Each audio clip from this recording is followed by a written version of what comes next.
আমরা এক্সপোর্টের তো পরিকল্পনা আছে, আমরা তো ইয়ের বারের থেকে অনেক বেশি এক্সপোর্ট করছি, বাট এবার প্রোডাকশন অনেক বেশি হয়েছে আলু।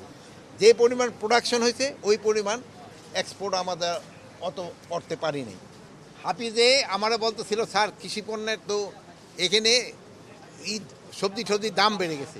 আমি বললো এক কৃষকের মিলাও, এলাকার এক কৃষকের মিলালাম। এখন হয়েছে কি ওদের তো নষ্ট হয়ে গেছে, বৃষ্টির কারণে সবজি অনেক নষ্ট হয়ে গেছে। এই সবজি নষ্ট হয়ে যাওয়ায় জিনিসপত্রের দাম মানে সবজির দাম কিছুটা বেড়ে গেছে। এখন যেমন এই যে কিছুক্ষণ আগে বৃষ্টি হলো না, এখন আল্লাহ দিলে দেখেন রোদ উঠে গেছে।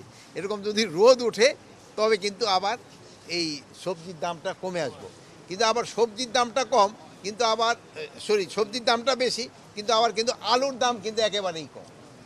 যারা আলু যেই কৃষকরা করছে তারা কিন্তু এবার একটা বিরাট লসের ভিতরে আছে।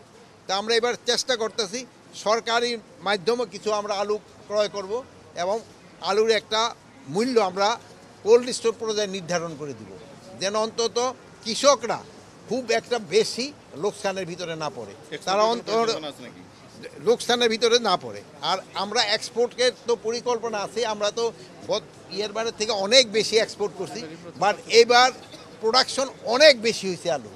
যে পরিমাণ প্রোডাকশন হয়েছে ওই পরিমাণ এক্সপোর্ট আমাদের অত করতে পারিনি।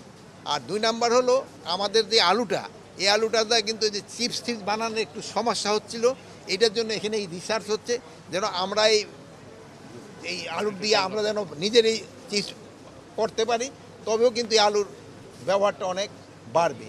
প্লাস ওই আলুর আরেকটা জিনিস হলো করতে হচ্ছে যে ওই বিদেশে থেকে যে আলুটা আনতেছে, এটা আমাদের যদি এই গবেষণাটা ভালোভাবে সাকসেসফুল এখনও যদি হয়, তো আমাদের হয়তো ভবিষ্যতে আর এই বীজ আলু আনতে হবে না। এই ক্ষেত্রে কৃষকদের উৎপাদন খরচটা একটু কমবে।